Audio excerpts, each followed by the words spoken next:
کا جو تصور ہمارے ذہنوں میں ہے وہ صحیح نہیں ہے. قدر کہتے ہیں اندازے کو، ایویلویٹ کرنا، کسی چیز کی قدر و قیمت کا اندازہ کرنا. اللہ نے ہر جاندار کے لیے ایک اندازہ مقرر کر دیا ہے. مثلا چھوٹی سی چڑیا ہے اور وہ ہوا میں اڑتی پھر رہی ہے.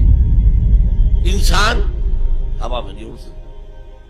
مشین بنا کر ہوائی جہاز میں اڑ جائے خود تو نہیں اڑ سکتا. یہ ہر نوع کی ایک تقدیر ہے. اسی طریقے سے ہر انسان کی بھی کچھ لیمیٹیشنز ہیں. ہر انسان کو دو چیزیں ملتی ہیں جس میں اس کا کوئی دخل نہیں. اسے والدین کی طرف سے جینز مل رہے ہیں، اس کے اثرات اس کی شخصیت پر ہوں گے. پھر جس ماحول میں اسے پیدا کیا گیا ہے اس ماحول کے اثرات ہوں گے. ان دونوں سے مل کر شاکلہ بنتا ہے. قرآن مجید نے شاکلہ کہا ہے. شاکلہ کہتے ہیں پیٹرن کو. آپ نے لوہے سے کوئی چیز ڈھالنی ہے تو پہلے لکڑی کا پیٹرن بناتے ہیں. ہمارے مصری لوگ پیٹرن کہتے ہیں اس کو. اسے آپ پیٹرن سمجھیے تاکہ اس میں آپ نے لوہا پگھلا کر ڈالا تو اسی کے مطابق ڈل گیا. وہ ہر انسان کا ایک پیٹرن ہے جو اس کے جینز سے اور اس کے انوائرمنٹ سے بنا ہے، اور ہر انسان کا محاسبہ اسی اعتبار سے ہوگا. اگر کسی کے شاکلہ میں 100% نیکی کا اللہ تعالی نے صلاحیت رکھی تھی اور اس نے 40% کیے، وہ مارا گیا. جس کے اندر رکھی 50% تھی اس نے 40% کر لیا، کامیاب ہو جائے گا. لا یکلف اللہ نفسا الا وسعها. Every individual will be judged according to what was given to him by Allah subhanahu wa ta'ala. لیکن تقدیر کا مطلب یہ نہیں ہے that we are bound to do something. No. There is no predestination. It's only pre-knowledge. اللہ نے مجھے اختیار دیا، چاہے یہ کرو چاہے وہ کرو، اما شاکرا و اما کفورا. فمن شاء فلیؤمن ومن شاء فلیکفر. جو چاہے ایمان لائے، جو چاہے کفر کا اختیار کر لے. لیکن اللہ کو معلوم ہے کہ تم کیا کرو گے. یہ پری نالج ہے اللہ کا، پری ڈیسٹینیشن نہیں. اللہ نے مجبور نہیں کیا. ہاں وہ لمیٹیشن جو آپ کی شخصیت کے اندر ہے وہ اپنی جگہ ہے، لیکن نیکی اور بدی، خیر اور شر، حق و باطل کا چوائس آپ کو دیا ہے. اما شاکرا و اما کفورا. اور فمن شاء فلیؤمن ومن شاء فلیکفر. This free will is with you and you will be adjudged on the basis of this free will. البتہ کتنی نیکی تم کر سکتے تھے اتنی کر لی، کامیاب، چاہے وہ مقدار میں کم ہو.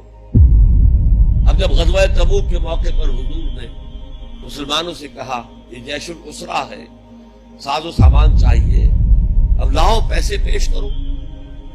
حضرت ابوبکر نے اپنا سارا اثاثہ لا کر رکھ دیا. پوچھا اپنے بال بچوں کے لیے کچھ چھوڑ کر آیا؟ کچھ نہیں چھوڑا. صدیق کے لیے ہے خدا کا رسول، بس اللہ کا نام چھوڑ کر آیا. اب حضرت عثمان نے بہت دولت دی اس وقت. ایک غریب انصاری، اس نے ساری رات ایک یہودی کے باغ میں وہ کنویں سے پانی کھینچ کر باغ کو سیراب کیا. صبح کو اسے کچھ کھجوریں مل گئی اجرت کے طور پر. اس نے آدھی لا کر اپنے بال بچوں کو دے دی، گھر کا نفقہ، نان نفقہ شام تک کے لیے. آدھی حضور کے سامنے لا کر رکھ دی. جو منافقین موجود تھے انہوں نے تمسخر اڑایا. ہاں جی ہاں، بغیر ان کھجوروں کے تو یہ لشکر جا ہی نہیں سکتا. یہ تو بہت.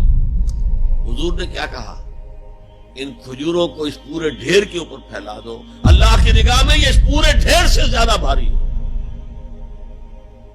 آپ جو کچھ کر سکتے ہیں کیجئے.